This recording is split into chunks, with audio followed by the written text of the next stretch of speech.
Isaiah 58 u10 kuya ku11.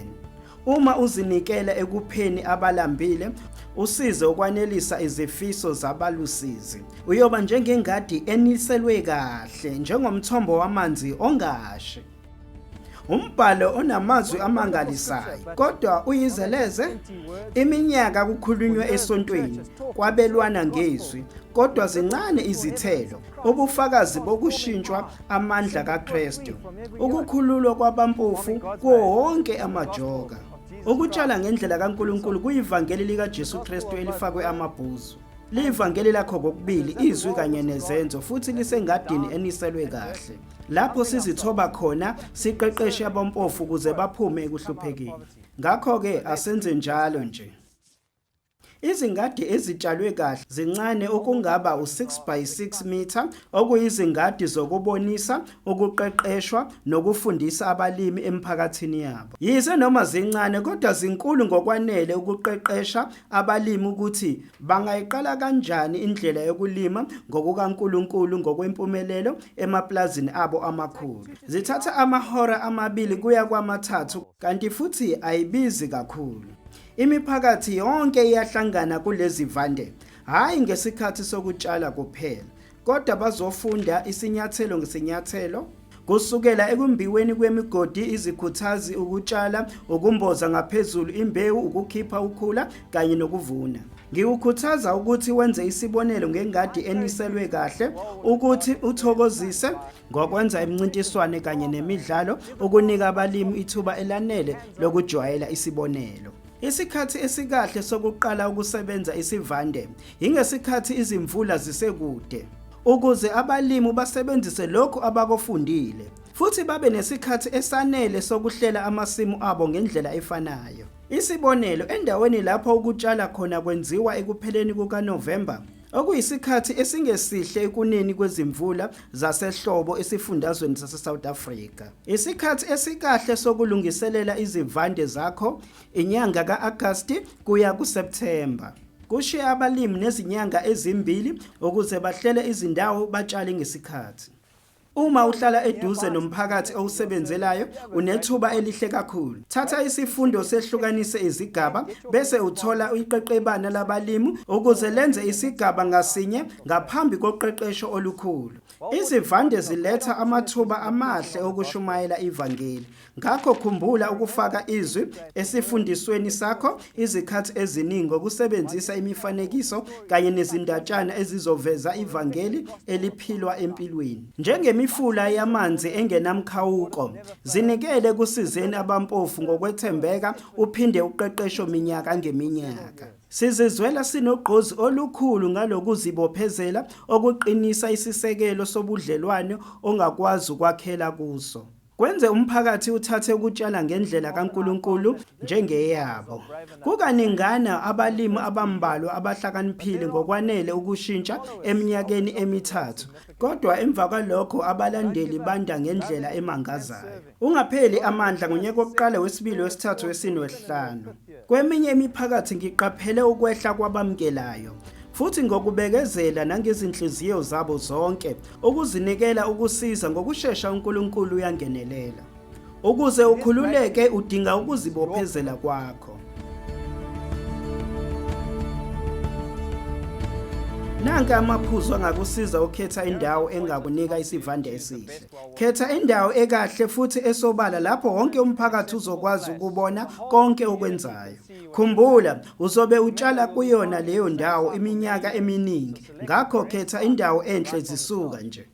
uJesu wathi, uMateyu 5 verse 14, mina ngikukhanya kwezwe, umuzi owakhe entabeni ungesitheke. Nomuntu akasokheli isibani asibeke ngaphansi kwetafula, kodwa usifaka othini, khona siyakubakhanyisela bonke abasendlini. Njalo makukhanye ukukhanya kwenu phambi kwabantu, ukuba babone imisebenzi yenu emihle, badumise uYihlo osezulwini.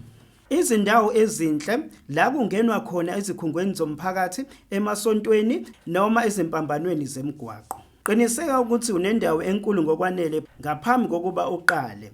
okungenani kube u10 by 10 meter futhi ilingane inhlangothi zonke nesakhiwo osikhona. Biyela le ndawo ukuyivikela ezilwanyaneni usebenzisa ucingo noma amahlamvu anameva. Ubukhulu bengadi obujwayelekile buba u6 by 6 meter, kodwa sifuna ukuvumela indawo eyanele ukuze abantu bekwazi ukungena ukuzoqeqeshwa ngaphakathi kule ndawo ebiyelwe. Ithunzi linciphisa isivuno ngendlela embi, ngakho qiniseka ukuthi indawo oyikhethayo ayinalo ithunzi usuku lonke. Ngenxa yokuthi izivande zitshalwa zingakabibikho izimvula, khetha indawo eseduze namanzi ukuze izingadi zikwazi ukuchelelwa ngezandla imvula ize ifike.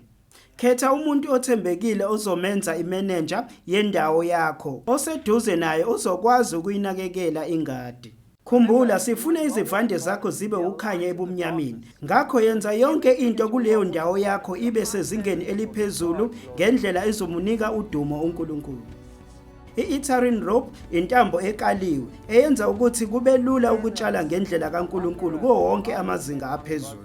Ukwenza i-Ethering rope udinga intambo ethile. Ungasebenzisa intambo eyakhiwe ngotshani eyakhiwe emphakathini okuwona, noma intambo eyinayiloni engaluleki, noma kulabo benu abenza izingadi ezenziwe kahle besebenzisa ikhebule ngoba kwesinye isikhathi iyanqamuka. Okudingayo udinga induku engumaka ongu-60 cm.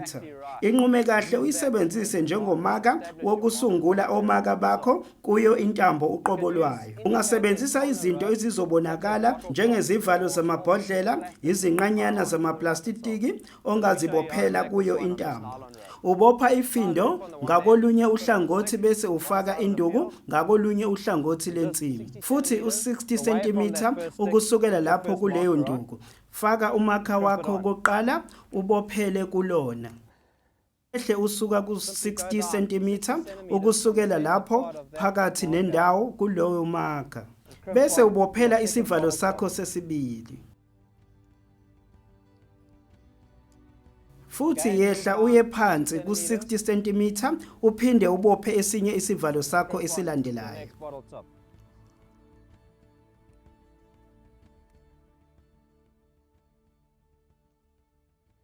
Uma wenza le ntambo kahle kusukela ekuqaleni uzokwazi ukuyisebenzisa iminyaka eminingi. Ngakho khetha kahle, thenga engcono ongakwazi ukuyithenga, futhi eyohlezi isesimeni esikahle sokugcina amazinga akho ephezulu.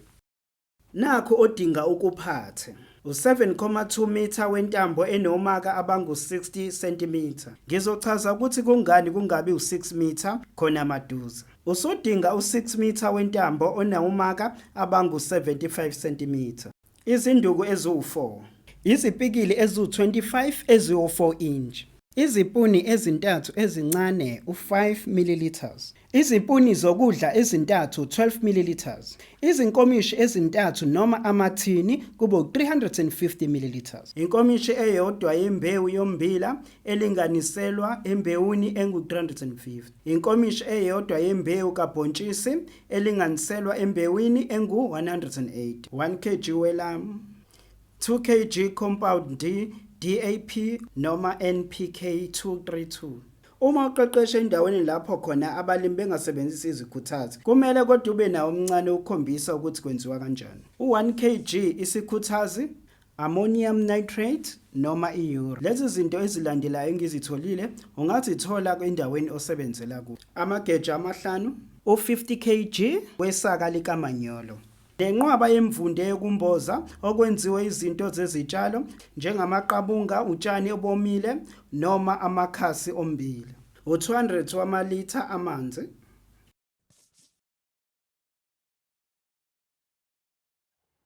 Kubalulekile ukuthi ingadi yakho yenza ngaphambi kokuba kushaya isikhathi. Kwezinye isikhathi uthi uma ufika endaweni lapho ekwenziwe khona ingadi eyenziwe kahle, uthole amakhulu abantu behleli bekuzungezile bengaphezulu kwenkulu ingcindezi. Uma beqala bekubona udonsa lekhebula, bavele badideke futhi bacabange ukuthi bona angeke balime ngendlela kaNkulunkulu. Kufanele sikhumbule ukuthi le ngadi eniselwe kahle isibonelo sokukhombisa abampofu ukuthi bafanele balime ngendlela kaNkulunkulu. Khipha lonke ukhula ngokuthi ulinqume phansi emhlabathini ubuye uzame ngakho konke okusemandleni ukuthi usiphule utshani obunabayo. Zama ukunakekela ingadi yakho iqonde uma kungenzeka.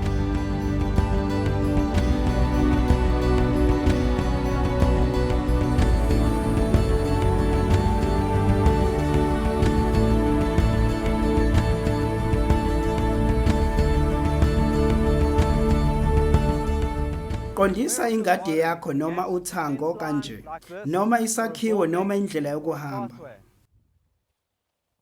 Bese udonsa u-60 cm wentambo engu-7.2 m ubude ukunqamula ukwehla komthangala.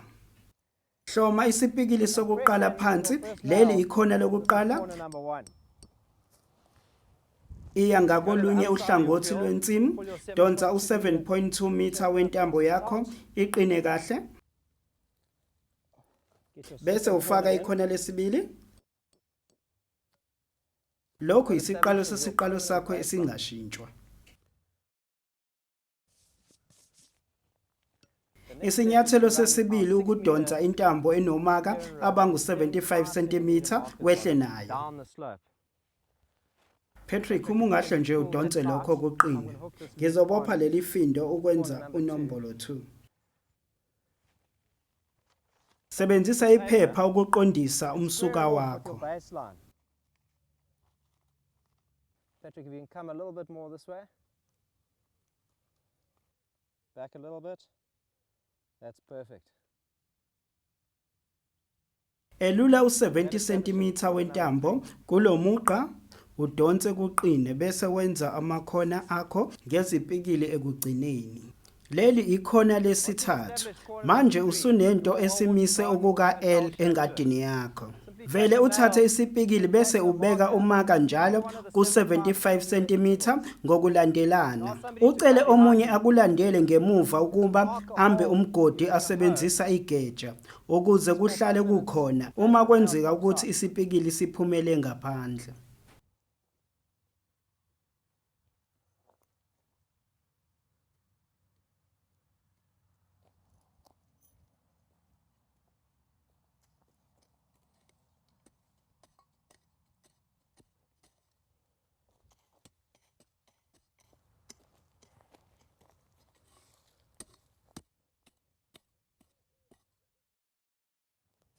Isinyathelo esilandelayo ukushintsha amakhebula. Ikhebula engenhla izoya ngenzansi. Lena engakwesokudla izoya ngakwesobunxele sengadi. Qaqa wonke amafindo kodwa ukhumbule ukushiya izipikili zisendaweni yazo. Asiye kuleya ngxenye engale yensimu.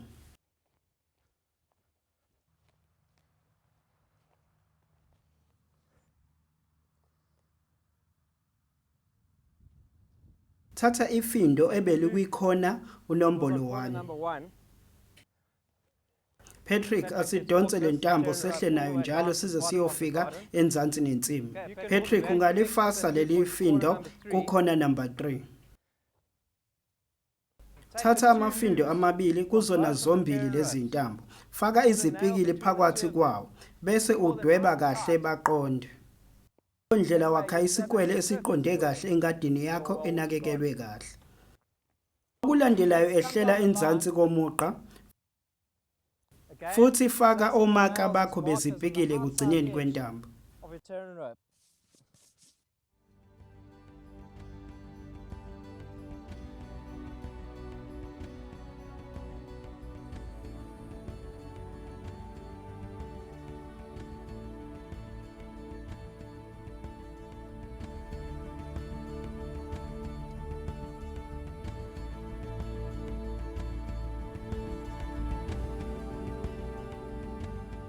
Futhi qaqa izintambo zakho bese uthatha u-60 cm ufake ngaphezulu nensimu yakho. Phinda uyixhume emakhoneni angonombolo 1 no-2. Manje usungayigoqa intambo yakho engu-75 cm uyibeke eceleni. Khumbula abampofu badinga kuphela intambo engu-60 cm kuya ngobubanzi bamasimu abo. Uma wenza ingadi enakekelwe kahle njengoba sikukhombisile, uzokwazi ukutshala emigodini efanayo umnyaka ngonyaka. Nje usathanda ukusiza lowo mphakathi. Manje usukulungele ukufundisa ukutshala ngendlela kaNkulunkulu engadini enakekelwe kahle. Zithokozise.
Uhlo lezinto ezifuneka kumlimi ukuze alime ihectare kumbandakanya lokhu kulandelayo. Amageja amabili kuya kwama4 alolwe kahle futhi aphiselwa kahle uma kukhona umphini ophukile. 60 cm induku yokukala intambo. Intambo okungenani elingana nobubanzi bensimi yakho, engafinyelela ku50 m ubude. Izinduku ezimbili ezu75 cm. Izigxobo ezu30 ezingasuswa. Amathini amabili noma izinkomishi ezimbili ezu350 ml. Izinkomishi ezimbili noma amathispuni amabili awu8 ml. Izinkomishi ezine noma izipuni ezine kube o12 ml. Izivundisi ezidingakalayo noma izindawo ezincane ezingaphezu kwehectare. Lokho kufaka imbewu yommbila okungenani 25 kg ngehectare. Uma uzosebenzisa umanyolo, udinga amasaka ayisithupha e-DAP. Uma uzosebenzisa umquba weziko, imvunde noma isiduli, okunye kwalokho udinga amasaka awu156. Ezimvuleni zasehlobo ezifundazweni zase-Sub-Saharan Africa, uqala ukulungisa indawo yakho ekuqaleni kukaSepthemba. Emazweni amaphakathi ne-Afrika njengeKenya kanye ne-Uganda, abatholi kokubili izimvula ezinde nezimvula ezimfishane. Qala ukulungiselela umhlabathi wakho ekuqaleni kukaJanuwari, ulungiselele izimvula ezinde zokutshala. Kunokuba ulungiselele izindawo eziningi, kungcono uqale ngokuncane ukuze wenze ukulima ngendlela kaNkulunkulu kube sezingeni eliphezulu. Vumela izikhuthazi onazo lezo uNkulunkulu akunike zona njengomanyolo, umquba, isiduli. Zikuvezele ukuthi yiphi indawo ongayilungisa. Isibonelo, uma amasaka akho e150 kuphela kamanyolo, ungalungisa indawo engu2 hectare, njengalokhu isivuno sakho siphelele singaba sincane okungaba amathani amabili. Ekubeni ukuba wenze ithani elilodwa ngezinga eliphezulu, isivuno sakho besingaba sikhulu sifinyelele ku3 kuya ku5 wamathani. Uma unamasaka ayisithupha esikhuthazi iDAP, ngalokho ungenza ithani elilodwa kodwa ezingeni eliphezulu. Kunokuthi uhlanganise izikhuthazi zakho nezinye izinto, kungcono unciphise indawo oyisebenzayo. Kuyokwenzeka uyotshala endaweni ekade kutshalwe okunye. Qiniseka ukuthi ukhipha yonke into endala, ugcine indawo ingenalutho isikhathi sonke kungakatshalwa. Uma indawo igcwele ukhula, centa ukhula ngegeja ulususe phezu komhlabathi. Uliyeke lulale phezu komhlabathi njengengubo kaNkulunkulu. Ke utshani obunabayo obufana nokhula bubhoncule bese uyabususa ensimini. Uma ungaba nawo amandla okusebenzisa into ebulala utshani, sebenzisa i-roundup. Uma ulungisa indawo engakaze ilinywe ngaphambili, umhlabathi usesimeni esihle kakhulu, kade ukhipha izinhlanhla ezinkulu, iminyaka ngeminyaka ungalinywa futhi kungashiswa. Gawula izihlahla ukhiphe izimpande bese ususa ihlathi. Ushiye ingubo kaNkulunkulu yenziwe ngamaqabunga notshani ilele phezulu komhlabathi. Noma ngabe yini oyenzayo noma kokubizana, ungawulimi umhlabathi noma ushise ingubo kaNkulunkulu. Levela indawo obukhiphe kuyona izimpande bese undlala ingubo kaNkulunkulu ngokulinganayo ngaphezulu kwensimu yonke. Amahlathi ayingxenye yesimangaliso esihle sikaNkulunkulu okodinga siwagcine evikelekile. uNkulunkulu ulindele ukuba sivikele futhi sinakekele indawo yakhe. Futhi ngokwandisa isivuno sethu endaweni elingana ngehektha, asidingi ukulimaza izindawo zamahlathi ngokuwagawula noma ukwashisa kwezolimo. Ukutshala ngendlela kaNkulunkulu kuvumela ukwanda kwesivuno. Sinesitshalo sikabhontshisi kule ngadi enakekelwe kahle ngesikhathi sasebusika. Manje zisabonakala izinsalela lapho sasitshale khona le ngadi. Into ekufanele siqale siyenze ukusungula umsuka. Njalo qala ngenhla nensimu yakho. Lo msuka wakho oku-90 degrees kusukela othangweni locingo ukuze kubukeke kahle futhi kuhlanzeke.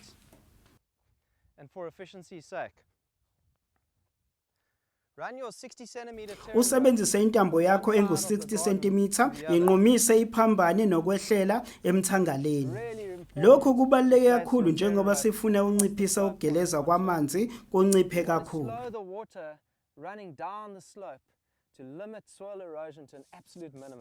Umthangala ufanele uhlezi njalo uku-90 degrees kwehleleni kwakho. Kulomsuka, shayela izigxobo ezingasuswa ukuze uqinisekise ukuthi utshala emigodini efanayo unyaka ngonyaka.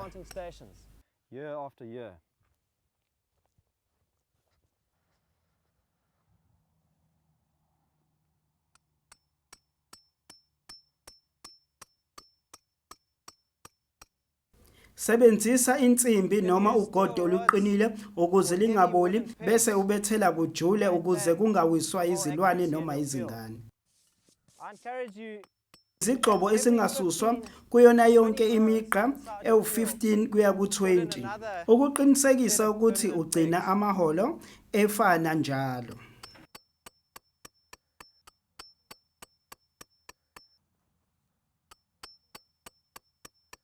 Nazi izathu zokuthi kungani kufanele sitshale emigodini efanayo yonke iminyaka. Izitshalo zangonyaka odlula zikwazi ukuqeda wonke umsoco osalile. Ngaleyo ndlela usetshenziswa ezinye izitshalo ezilandelayo. Umhlabathi uya ngokuthamba futhi usebenzeke kalula.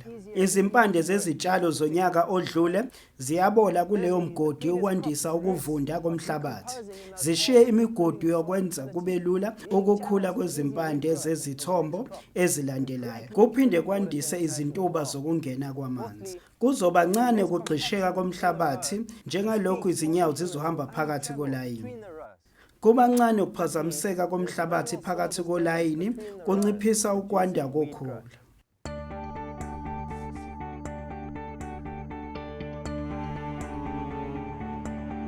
Ashton, qala ukulima insimu.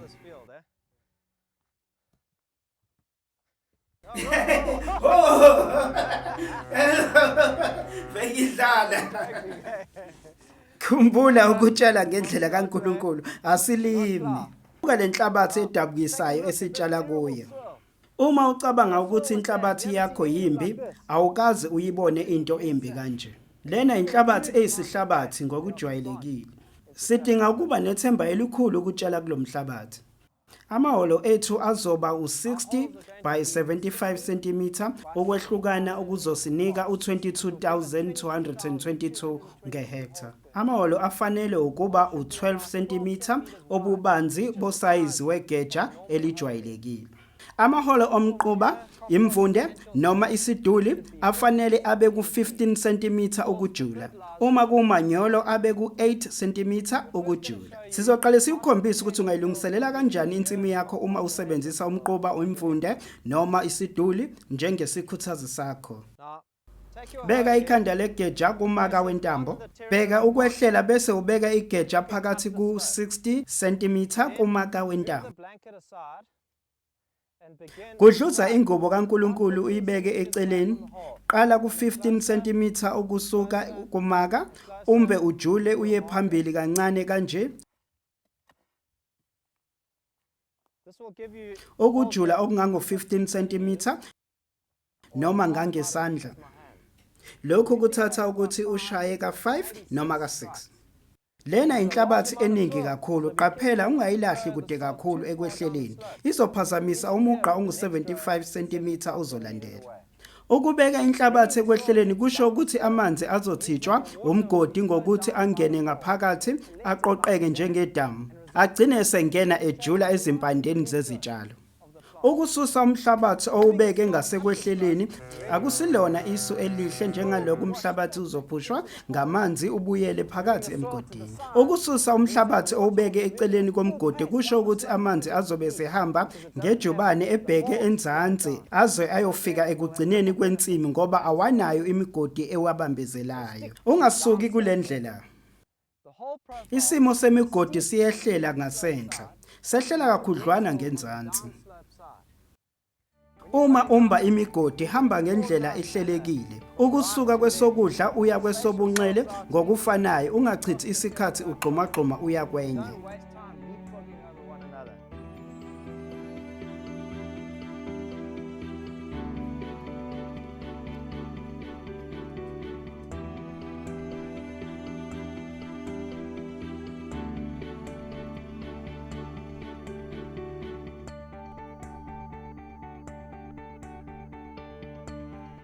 Qiniseka ukuthi iqembu limba imigodi eqondile ngo60 cm ukuhlukana. Ihambisane nentambo ngqo. Ukujula kwemigodi kufanele kube u15 cm futhi usize ufane.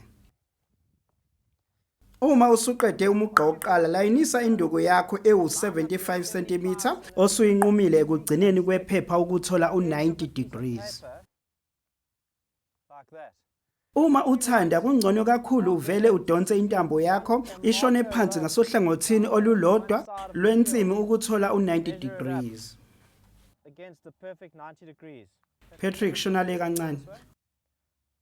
Osekulungile. Uma usuyidonsile le ntambo, usungenza u75 cm bakho wehle nabo uzobe usuwazi ukuthi unomngcele oqonde ngqo. Lesi sinyathelo esisemqoka ukuqiniseka ukuthi uzohlezi uphumelela ekutshaleni emgodini efanayo nangesikhathi esilandelayo. Khumbula ukushiya izigxobo ezingasuswa ezimbili kulesi sigaba. Kudluza intambo yakho engu60 cm yehlele kumaka owu75 cm bese uyaqhubeka futhi. Kuyasiza ukuthi ube no75 cm ababili bezinduku. Uzisebenzise zombili ukuqondisa uma uqala u90 degrees. Kulungile zinsizwa, asihambe futhi.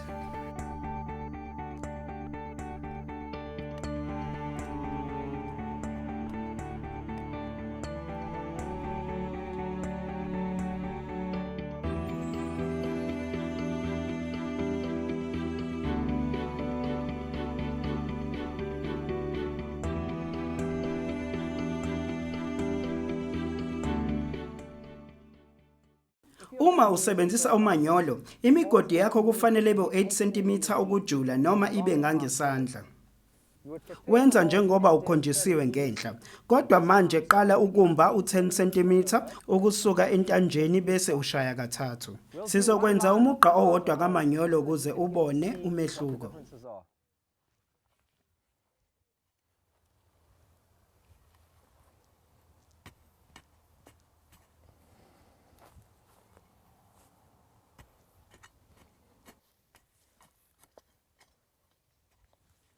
Ngamafuphi, isiboniso samaholo akho segeja elingu12 cm ububanzi. Ukujula kwalo 15 cm uma uzofaka umquba, imvunde noma isiduli. No 8 cm kuphela uma uzoba umanyolo. Amaholo akho azoba ngu60 cm ukwehlukana no 75 cm ngokuhlukana emigqeni. Sishiya imigqa emithathu ivulekile ngenhloso ukuze sizotshala ubhontshisi njengengxenye yokutshala ngokushintshanisa njengemfundiso yokutshala ngendlela kaNkulunkulu. Sigcizelela ukuthi yonke indawo ihlukaniswe izingxenye ezintathu. Le ngadi eniselwe kahle ibonisa lokhu ngokuba nezingxenye ezimbili, uA no B, kanye nemigqa emithathu yombila ngayinye. Kanti eyokugcina engu-C ineminye imigqa emithathu ezotshala kuyo ubhontshisi. Ngonyaka wokuqala indawo A kanye no B kuzotshalwa umbila bese ku-C kutshalwe ubhontshisi. Ngonyaka wesibili indawo A izotshalwa ubhontshisi bese ku-B no C kutshalwe umbila. Ngonyaka wesithathu A uzoba umbila, u-B uzoba ubhontshisi kanti u-C uzoba umbila futhi. Ngonyaka wakho wesine uzobuyela emuva lapho uqale khona. Ngonyaka wokuqala utshale umbila kanye nobhontshisi. Lokhu kunikeza wonke umhlabathi wakho ithuba lokuphumula njalo eminyakeni emithathu ukunqanda ukuqhubeka kwezifo. Nokuthuthukisa ukunotha kwenhlabathi ngokubuyisa initrogen ngokushintsha ngemidumba. Ungazikhohlisi ngokuthi uzophumelela ngokutshala isitshalo esifanayo unyaka nonyaka. Kufanele uzimisele ukuthi engxenyeni yesithathu yensimu yakho utshale okwehlukile ukuze usize ukushintshanisa uvikele ukuthi ube sengcupheni. Eminye imidumba ongayitshala engxenyeni yesithathu imbandakanya izindlubu, pigeon peas, imbumba. Phakathi kwakho kodwa ungatshala nokunye okungawona umdumba njengokotini. Izikhala kwezinye zezitshalo zincane ngakho ngeke siyimbe imigodi. Esikhundleni saloko sitshala emseleni. Beka intambo yakho ku75 cm bese esikhundleni sokuthi ubeke u60 cm uvele udwebe umsele ongu8 cm ukujula kwawo.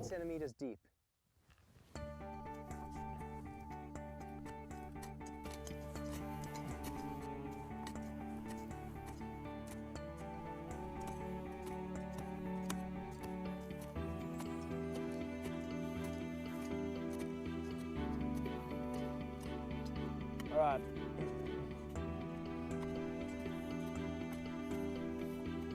Okay. Ashton sikudlukela phansi ku75 cm futhi.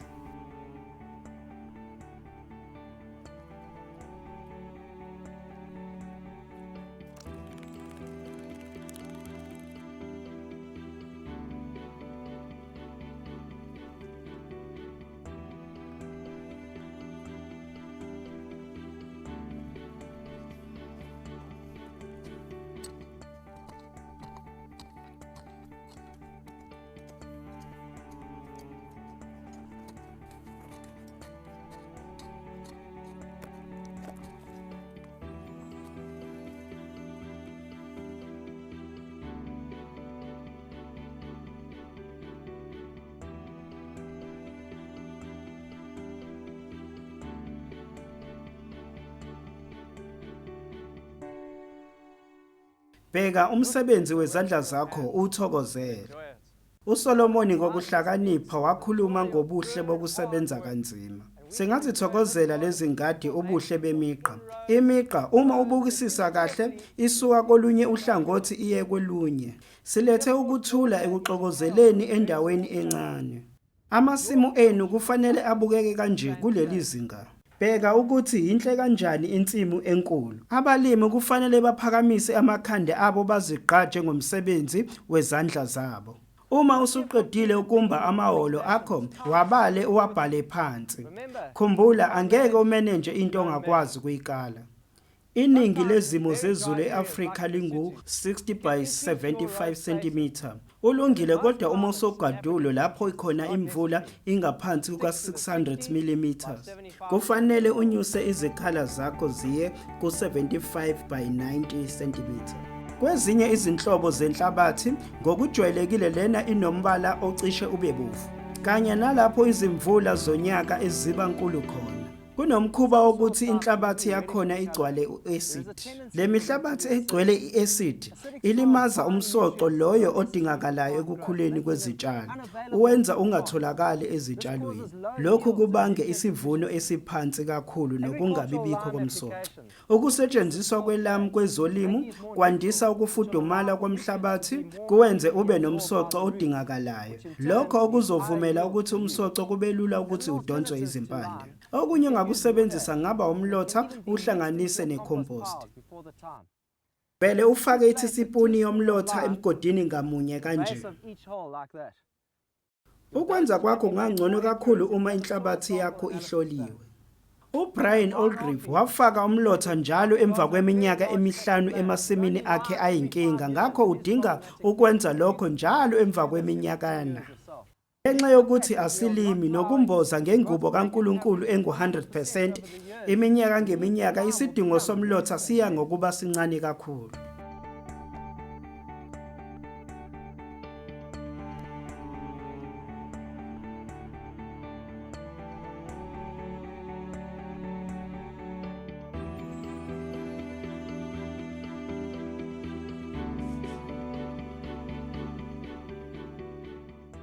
uNkulunkulu uphe iloyo naloyo amakhono athile.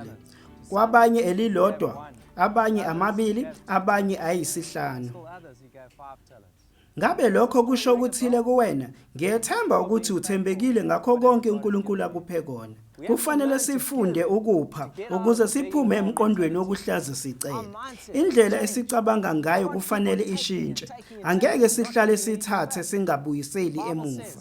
iBhayibheli lithi sizovuna esikutshalile.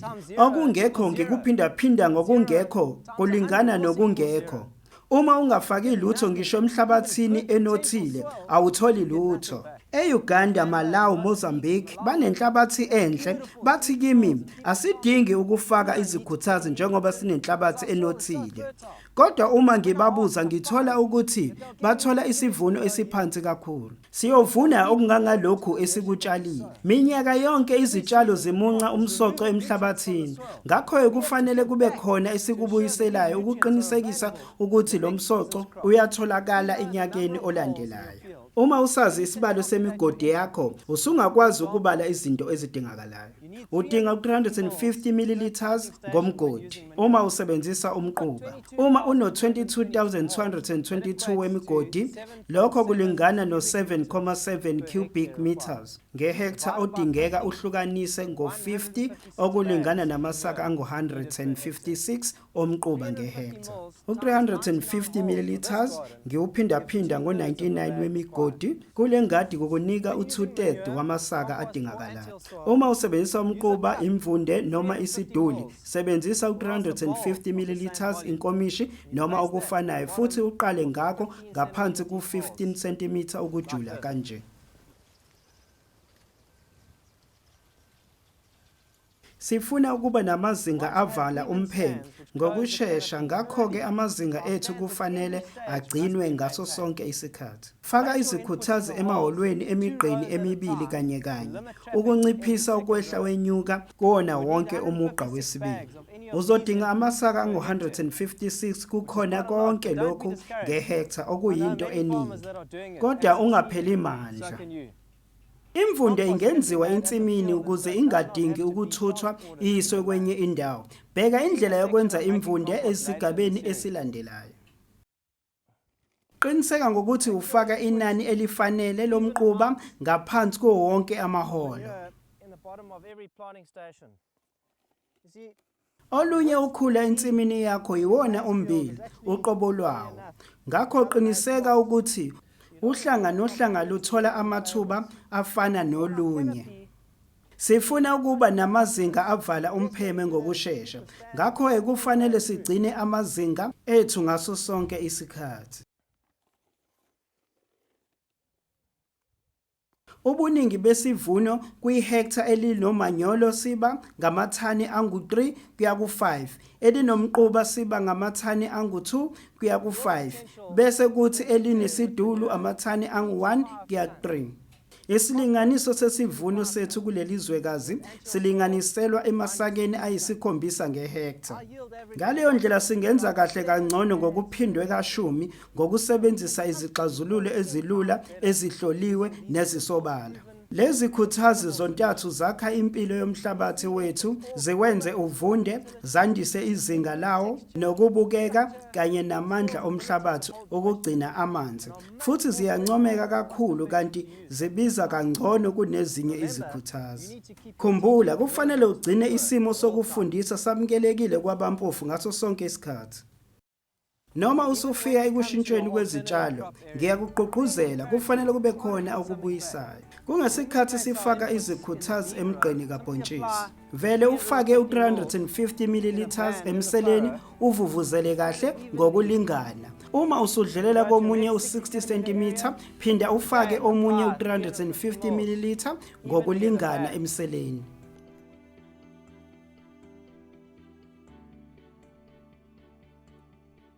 Sishiye lo mquba wamahholo ango-8 cm ukujula ukukhombisa ukusetshenziswa kamanyolo. Izingajana ezincane isikhathi esiningi azinalo ithuba lokusetshenziswa kamanyolo ngenxa yokubiza kwawo nokuthi ziqhelile indawo la utholakala khona. Kodwa ngesinye isikhathi bayaphiwa amavawusha kamanyolo noma amasaka, ngakho-ke kufanele bakwazi ukusebenzisa ngobuhlakani. Emazweni amaningi ase-Afrika abantu bayasaba ukusebenzisa umanyolo ngenxa yokuthi batshelwe amanga. Akukho okubi ngokusebenzisa umanyolo, kodwa uma usebenzisa ngokweqile, lokho kungaba nomphumela ongemuhle emhlabathini.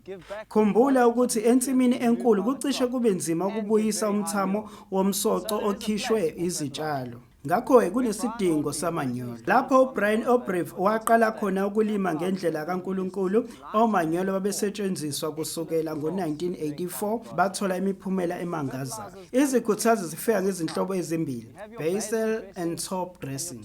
Inhlobo ye-basal ihlanganisa i-DAP, diammonium phosphate, ne-NPK ngokwahlukana kwezikali. Zinesilinganiso somsoco futhi zenziwe ngama-nitrogen, phosphorus kanye ne-potassium. Isikhuthazi se-basal sona sifakwa ngaphansi komgodi. Izinhlobo ze-top dressing zine-nitrogen kuphela. Zona zibekwa ngaphezulu emhlabathini futhi zihlanganisa i-CAN noma i-calcium ammonium nitrate kanye ne-urea. Ukuze uthole isivuno esiphezulu, faka u-12 ml noma isipuni se-DAP kumgodi ngamunye, unqamule isizinda somugodi kanje. Uzodinga amasaka ayisithupha e-DAP ngehektha, okubiza ngempela, kodwa bheka isitshana sokuhlelela ukuthenga esigabeni esilandelayo ukubona ukuthi ngabe ikulungele yini wena. Umlando wesivuno sokutshala ngendlela kaNkulunkulu sasingamathani angu-13,9 ngehektha emasimini amakhulu uma sisebenzisa izikhuthazi. Isibonelo sokubala izikhuthazi ezidingekile yilesi: 12 ml uphindaphinda ngemigodi engu-22,222 kulingana no-266 kilograms noma amasaka ayisithupha we-DAP.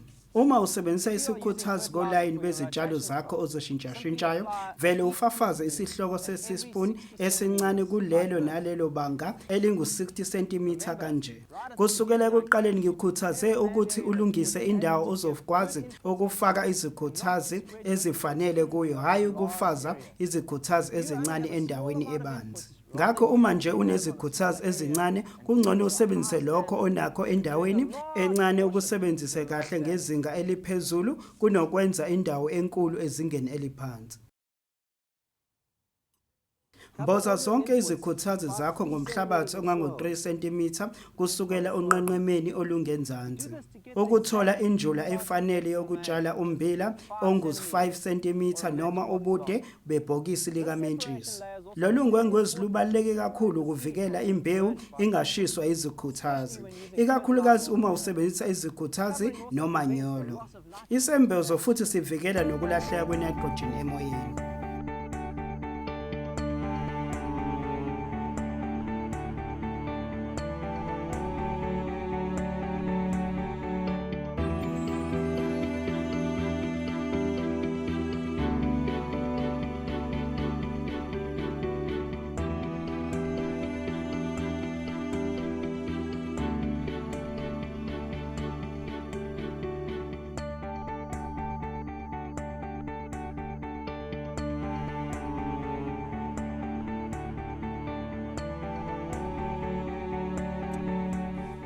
Olayini bakho babhontshisi badinga ukutshalwa emgodini engu-3 cm ukujula. Ngakho mboza ushiye lesi sikhala sokujula sikhona.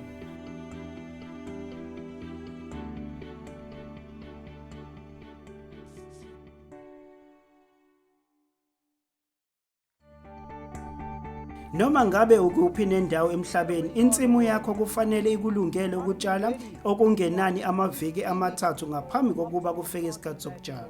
Ngaleyo ndlela uba nesiqiniseko sokwenza konke ngesikhathi, ikakhulukazi uma izimvula ezikahle zisheshe zafika.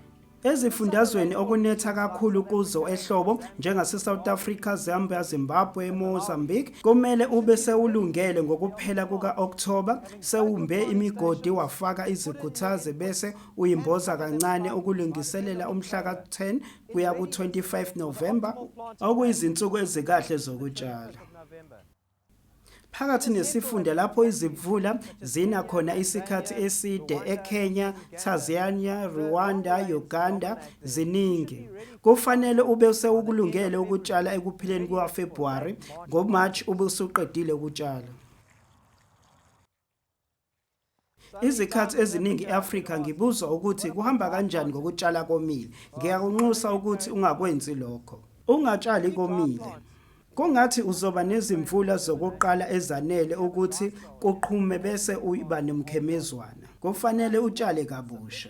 Kufanele ulinde imvula eyanele ngaphambi kokuthi utshale. Uma ungenaso isiqiniseko sokuthi yipi eyanele, bheka incwajana yesimo sezulu sangakini. Njengoba ubona, sichelela lengadi eniselwe kahle futhi senza njengemvula. Uyakuzwa ukuduma kwezulu, uyawubona umbani nakho konke. Khumbula, kufanele sinisele lengadi ngoba kufanele sifundise abantu ngakho konke okumayelana nokutshala. Angeke silinde kuze kune imvula ngoba angeke babe nesikhathi esanele sokulungiselela amasimu abo amakhulu.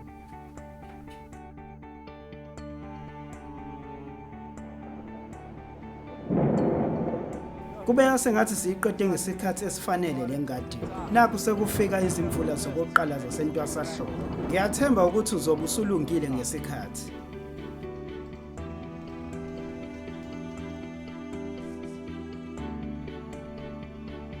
Nkosi, siziletha phambi kwakho ngale mini, ngalolu suku oluhle olwenzile. Siyabonga imvula eze izolo, Nkosi Nkulunkulu. Siyabonga ukuthi wehlisele isibusiso emhlabeni ukuze izimbewu zimile, ukuze zilethe isivuno. Siyabonga ukuthi sithole ithuba lokuthi sitshale namuhla, futhi sicela ukuthi le mbewu ichume isiphe isivuno esikhulu egameni likaJesu. Amen. Siphakamisa ukuthi abalimi abancane basebenzise imbewu etshalwa minyaka yonke. Ikunika isivuno esifanele nasesimweni esingesihle. Ishibhile kakhulu futhi imbewu eyodwa ehlezi igcinwa ukuze kutshalwe ngayo iminyaka ngeminyaka. Ekubeni imbewu etshalwa kanye kufanele ithengwe unyaka nonyaka. Abampofu bathweswa ijoka izinkampani zembewu ngoba zifuna ukwenza imali, noma babe abathembele kwabanye. Abampofu kufanele bakhuleke ukutshala uma sebekulungele, bangabi umthwalo kwabanye, ohulumeni noma izinhlangano. Uma ufuna ukuthenga imbewu, thenga imbewu esezingeni eliphezulu, yembewu evulekile, leyo ongakwazi ukuyithenga. Uma sekunezimvula ezanele, thatha isilinganiso sembewu yombila ozositshala ngesikhathi esisodwa, uyiqale uyifake emanzini isikhathi esingangamahora ayisithupha, ukuvumela imbewu ukumunca amanzi khona izovokomala. Ashton, sikhombise ukuthi utshala kanjani eZimbabwe.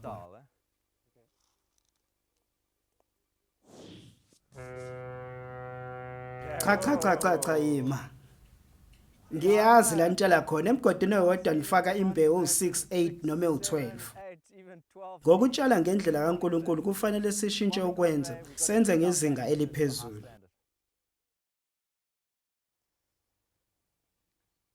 Ukutshala ngendlela kaNkulunkulu ufaka izimbewu ezintathu emgodini kahle emgqini. Eyodwa kwesobunxele, eyodwa phakathi nendawo, eyodwa ngakwesokudla emgodini ngamunye. Lokhu kukunika u-66,666 wembewu etshaliwe ngehektha.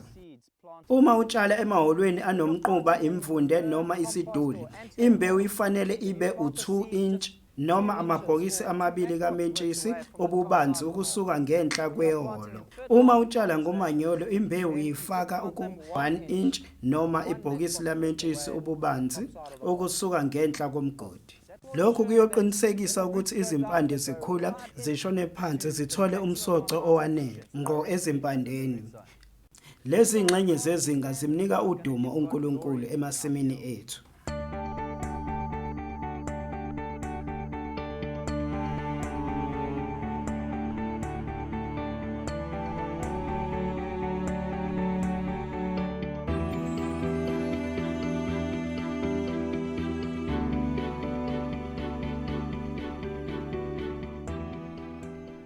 Uma utshala ubhontshisi uhlukanisa ngo-10 cm.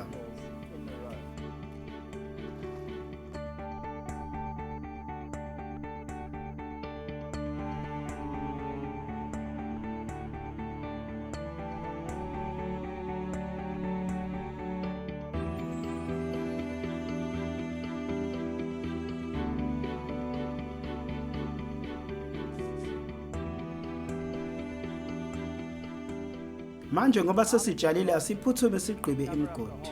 Asithini ngikhombisa ukuthi nigqiba kanjani eZimbabwe.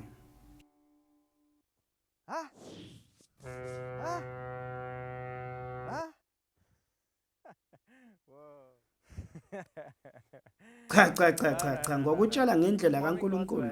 Thatha inhlabathi ethambile ehlakazeke enqwabeni engenzansi ekwehleleni. Qiniseka ukuthi awufaki amatshe, izidindi ezinkulu noma ingubo kaNkulunkulu. Lokhu kwenza ukuthi amazinga okuphuma kungabi kuhle nekhaba elingelihle. Ngakho-ke qaphela kakhulu kuleli zinga. Mboza kahle ungagqibi. Ukugqiba kudala izinkinga njengokuthi amadamu amanzi ama emva kwemvula. Futhi izithombo zithola izifo ezinjengokuthamba njengoba iziqu zazo zizobe ziphakathi emanzini.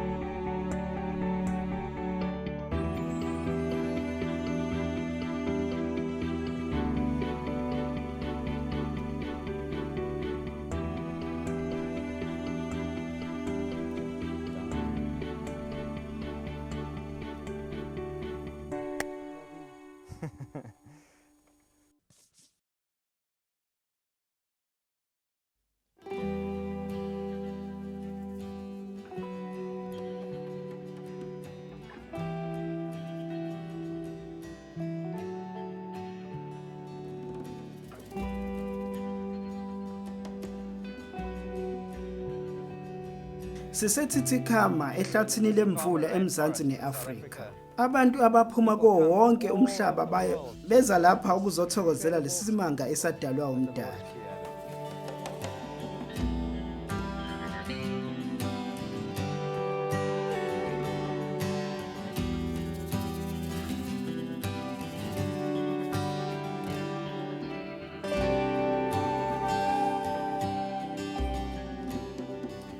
Babe nezikhukhula khona maduze nje nalenkunzimalanga yeOtanikwa kantsaka yaguguleka.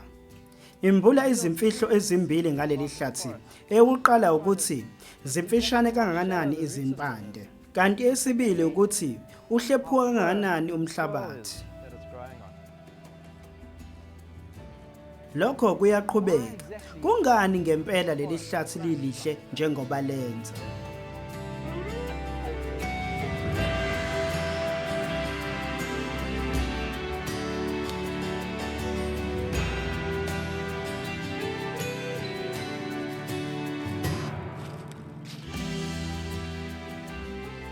Uma siya engadini kaNkulunkulu noma ikuphi lapho ingekho khona inhloso yomuntu, uzothola ukuthi uNkulunkulu ngokuhlakanipha kwakhe wafaka isimbozo phezu kwenhlabathi. Lesimbozo sakhiwe amaqabunga, amahlamvu, izithelo kanye notshani obubolayo. Kukundlaleka ngaphezulu kwenhlabathi, kancane kuye ngokubola iminyaka ngeminyaka. Sikubiza lokhu ngesimbozo, ingubo kaNkulunkulu. Leli hlathi liyakhephuzela ngenxa yezinto ezibolayo imisoco etholakala kuyo ingubo kaNkulunkulu. Just take a look at the rich, dark Bheka nje complexion of ubuhle the ubumnyama soil because of this balenhlabathi ngenxa decomposition yokubola. process. Isizathu sokuthi lesihlahla sibe nezimpande ezimfishane ingoba sithola umsoco ngaphezulu enhlabathini. At the soil surface. Ingubo kaNkulunkulu ivikela ukuguguleka kwenhlabathi. Yenza ukuthi imvula ingene igxile emhlabathini, igcine umswakama, ithuthukise ukunotha, izitshalo zikwazi ukumelana nesomiso. Futhi ikhulisa ngendlela kukona konke. Konke lokhu kuholela ekutheni isivuno sande. Ingubo kaNkulunkulu iwukhiye.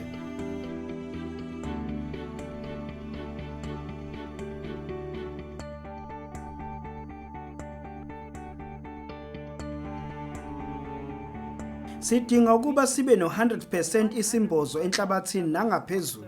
Nakuba ungathatha iminyaka kufinyelela kuleli zinga, udinga ukuba uzimisele ngenhliziyo yakho yonke ukwenza lokho.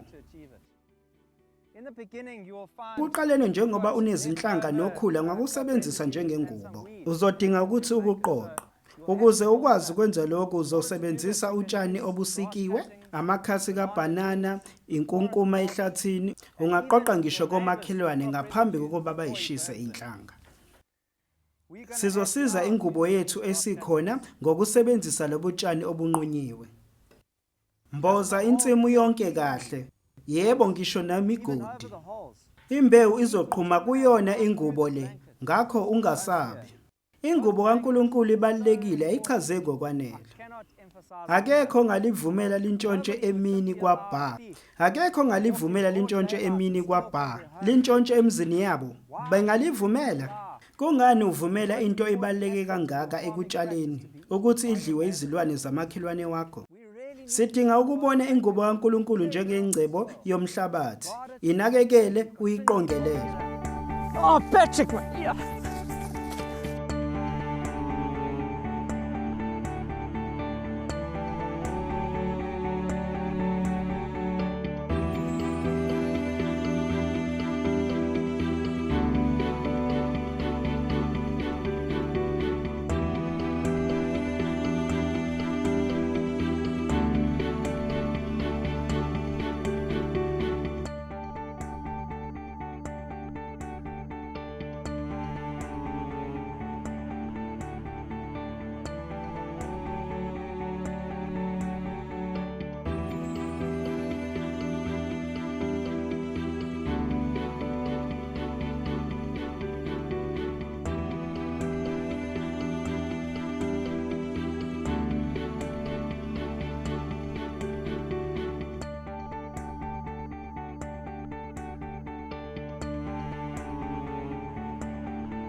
Sekuyizinsuku eziyishumi ngemva kokutshala. Ake siyobheka ukuthi kuhamba kanjani engadini.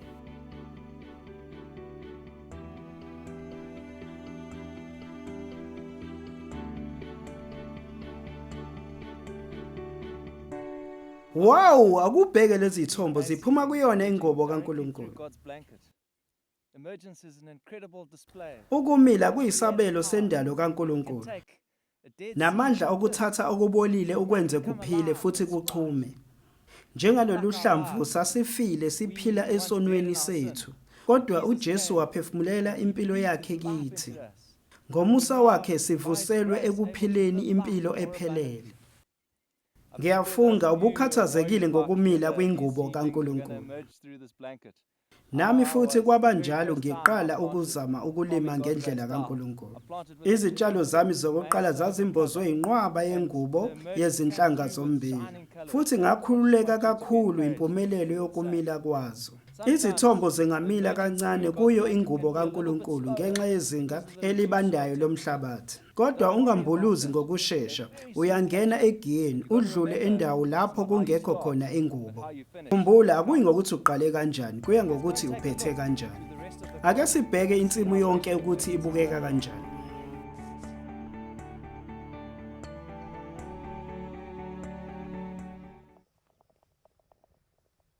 Clearly, when we come Buka to la, this area, impangele, izinkukhu noma amagundane adle imbewu kulomgodi. Kodwa ungakhathazeki, sizokulungisa lokhu ngokugcwalisela. gapping.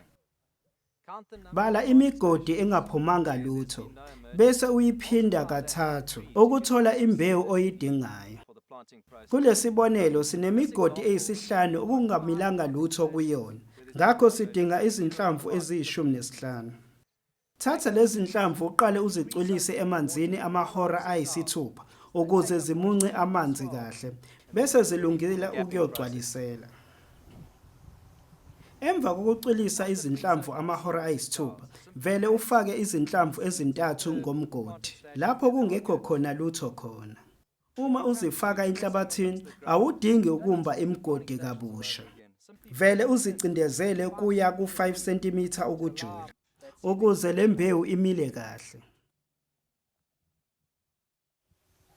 Bese umboza kahle ngaphezulu, uqiniseke ukuthi ingubo kaNkulunkulu ikhona kuyo yonke indawo.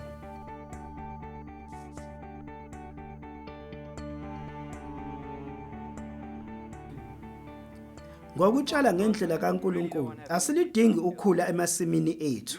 Ukhula lencintisana nezitshalo zethu ngamazinga, indawo, ukukhanya kanye nomsoco, kanti futhi lunciphisa isivuno sethu. Hlakula okokuqala ngesikhathi ukhula luseluncane, lila ku-3 cm ubude. Ngokujwayelekile emva kwezinsuku ezingu-10 kuya ku-14 emva kokutshala. Hlakula uhlehlele emuva, vele unqume amakhanda ulishiye phansi ukuze landise ingubo kaNkulunkulu. Siphula utshani obunabayo ubukhiphele ngaphandle. Phinda uhlakule njalo emva kwezinsuku eziwu-10 kuya ku-14. Ungalivumeli ukhula ukuthi luze luqhakaze ensimini yakho, ngoba likhiqiza amakhulu ezinkulungwane zembewu, futhi lingahlala emhlabathini iminyaka engu-20. Isono nokhula kunokuningi okufanayo. Uma ubhekana nalo angeke lithele izithelo ezimbi, kodwa uma uhlala ungalinaki amasonto ambalwa, izithelo zalo ziyokushiya udabukise. Unyaka nje owodwa wokungaluhlakuleli kahle ungadala izinkinga eminyaka ewu-7. Ngakho enza ngesikhathi ubuye ugcine indawo yakho ingenakhula unyaka wonke. Lima ngendlela kaNkulunkulu uqala ukuhlakula ukhula lusengu-3 cm ubude. Kumthatha izinsuku eziyisi-7 uqeda ingadi yonke. Ukwenza lokho ngokuthokoza, uqeda insimi yonke. Unezinsuku ezintathu zokuphumula, ngoba izinsuku zokuhlakula ziyi-10. Umlimi ovilaphayo uvuka ekuseni abheke ensimini besethi ukhula lisencane kakhulu, kungcono ngiliyeke lithi ukukhula. Ngosuku olulandelayo avuke athi luseluncane u-10 cm ubude, bese ethi luseluncane kakhulu. Uyalilinda lize lilingane nonyawo lakhe ubude, bese ethi manje ukhula selikulungele ukuhlakulwa. Bese eqala ukuhlakula lesi sikhotha ngesikhathi esebenza kanzima, ingenkathi elahlekelwa injabulo bese ezonda ukulima. Emva kweinsuku eziwu-14 mase yayiqeda insimi yakhe, mase yajabula athi uqedile. Uma efika ensimini uyabona ukuthi ukhula liya ngokukhula kuyo yonke imigqa. Ngoba ungemuva ngezinsuku ezine, uqala ukuhlakula ngesikhathi ukhula selikhule izinsuku ezine. Ukhula libe isiqalekiso kunokuthi libe isibusiso. Sitshale imbewu entathu umgodi ngamunye, kodwa eqinisweni sidinga izithombo ezimbili emgodini ngamunye. Kukhondisiwe ukuthi isivuno siba sihle uma izithombo zimbili ngomgodi. Lokho kuzoshiya izithombo ezingu-44,444 ngehektha. Imbewu iqinekisekisiwe ngamaphesenti awu-87 ukuthi ingamila. Ngakho-ke uma sitshala u-44,444, mhlambe eziwu-38,000 kuphela ezizokhula. Singayibali elahleke ngokudliwa amagundane, izinkukhu noma izinyoni. Kushiye izithombo ezilinganiselwa ku-35,000 ngehektha. Ngenxa yalokhu akulula ukuthola isivuno esilindelekile ngaphandle kokuba sitshale izimbewu ezintathu ngomgodi, bese unciphisa kusale ezimbili. Kutholakele ukuthi kulelo nalelo senti olisebenzisile embewini yesithathu libuya selingu-40 cent ngendlela yokunciphisa. Nciphisa emasontweni amathathu noma amabili ngemuva kokumila, ngesikhathi izithombo zila ko-20 kuya ku-30 cm ubude. Nciphisa lawa antekenteke, kodwa uma ngabe zonke zifana, ukhiphe lezi eziphakathi nendawo umgodi ngomgodi. Bheka imigodi emithathu ngesikhathi. Qala ngomgodi ongaphumanga lutho. Ake senze isibonelo ukukhombisa ukuthi ukunciphisa kufanele kwenziwe kanjani. Emigodini emithathu sidinga okunganani okubili emgodini ngamunye. Lapha sino 1 plus 3 plus 3, lokho okwenza u7. Kodwa sidinga u6 kuphela. Ngakho sizokhipha owesithathu emgodini wokugcina, ukwenza inani lezithombo eziyisithupha. Bese siza kulomgodi wesithathu. Sino 3 plus 3 plus 2, okuyizithombo eziwu8. Sidinga kuphela eziyisithupha. Ngakho sizonciphisa kulesi sibonelo lona ontekenteke. Nalona oseceleni lapha okuyiwona ontekenteke kulena emithathu. Lokhu kukunika umphumela ongu2 plus 2 plus 2. Isiyisithupha ngempela lento esiyifunayo. Kulesi sibonelo sino 3 plus 0 plus 3. Ngakho ke singaweqa lo mgodi. Asikhiphi lutho, sino 3 plus 3 kusinika u6. Yisona sibalo sisifunayo kulomgodi.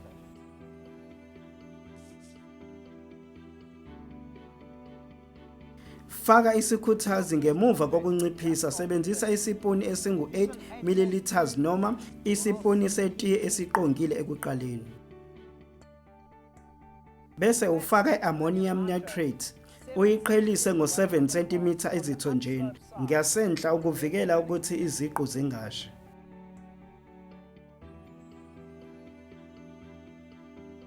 Izikhuthazi zakho kufanele zifakwe maphakathi nendawo nezithombo ukuze zikhululeke kahle. Azikho ezinye izinhlobo zezikhuthazi ngaphandle kwe-urine. Kodwa zinemicikilisho eminingi okufanele igcinwe yokuzigcina ngaphambi kokuba zisetshenziswe. Vikela i-urine ngokuthi ingabi isikhuthazi esihamba phambili, kodwa nayo inayo indawo encane.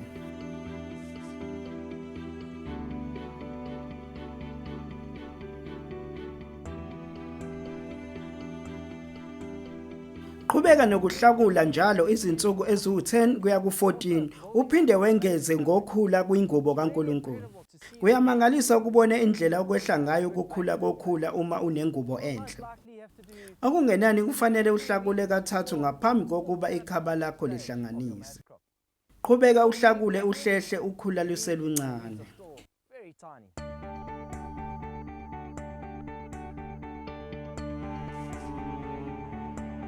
Enye inzuzo enkulu ekugqagqaniseni u60 by 75 cm ukuthi izimbozo zisheshe zimboze. Sithatha ilanga eliningi ngokwanele ekukhuleni kahle kwezitshalo ibe futhi iletha umthunzi ekhuleni. Esikhathini esingaba ngamaviki ayisithupha, izitshalo zakho zisuke sezingafika okhalweni ubude bazo. Futhi ziyobe sezivala ngokuphelele ngamahlamvu azo, zekunika ukuphumula ekukhipheni ukhula isikhathi eside.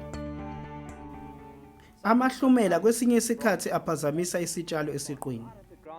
Abanye abaluleki bancoma ukuthi uma ukhipha amahlumela kuthuthukisa isivuno, nakuba inhloso ikhombisa ukuthi akunjalo.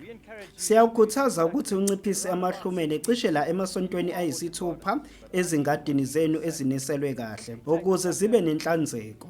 Vele ubhongcule amahlumela ngokuthi uvele ulisonte bese ulibeka phansi phakathi kwemigqa wengeze ingubo kaNkulunkulu. Faka isikhuthazi khaba sakho kwesibili ngenkathi umbila wakho usuqala ukugoqa, usuqala ukuveza izintshaza. Ungafaka isikhuthazi sakho ammonium nitrate noma iurea.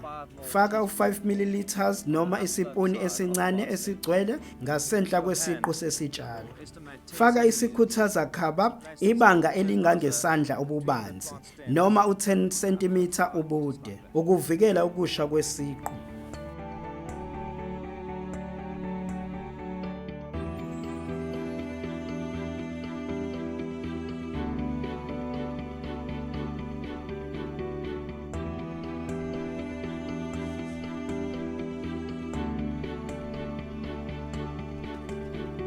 Uyeke ukhiqize impova kancane.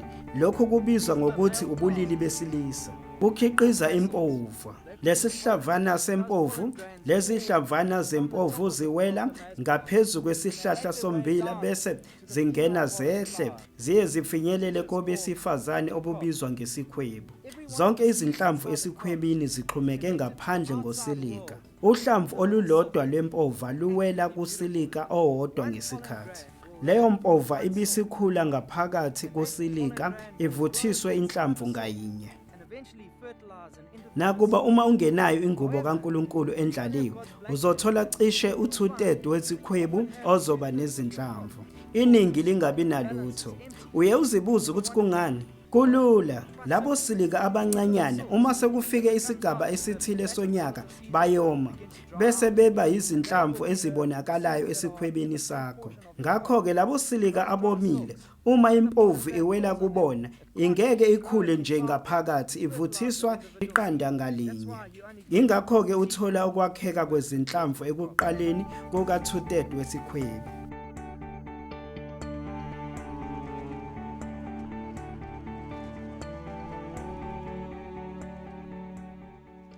Ngokujwayelekile ngemuva kwezinyanga ezine umbila uqala ukoma bese uyafa. Amaqabunga ayagoqana kokuqala selokhu wabakhona ikhaba, ukukhanya obekukulo kungena kulona. Lokhu kwandisa ukukhula kokhula njengalokhu umswakama usuke usekhona osele. Ngakho-ke uthola ukhula njengalolu. Abalimi abaningi abahlakulo kokugcina bagcina sebevuna kwesikhulu isikhotha njengoqadolo nje. Nogudluthukela ababambelela izimpahleni zabo. IBuffalo beans elimaza isikhumba isivuno okufanele ngabe siletha intokozo sigcine sesiletha ububi. Uma sihlakula okwesine siyovuna ngentokozo siphinde singabi nenkinga yokhula ngonyaka olandelayo.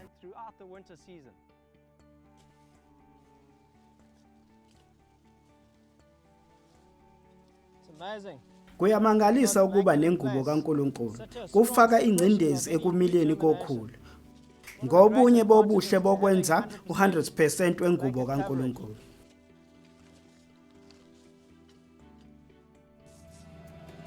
The promises,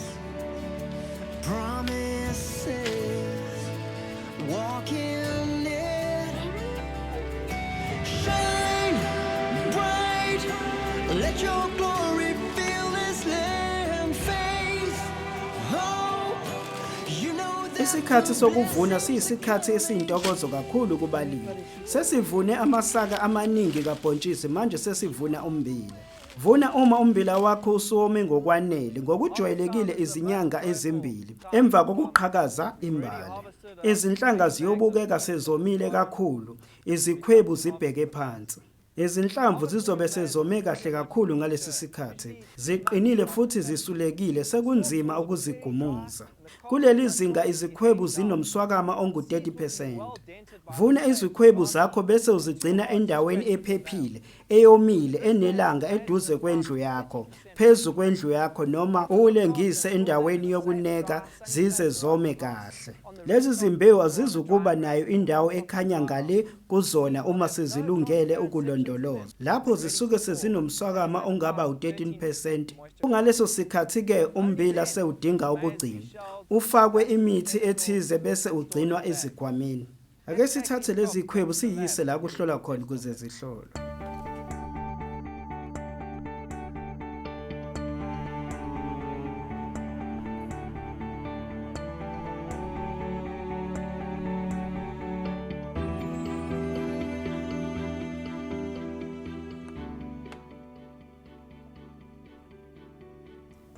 Uyazi kuleyo nhlabathi embi egudle ulwandle. Ingadi yethu eniselwe kahle manje ihlolwe yathola isivuno esingaphezulu kuka9 wamathani ngehektha.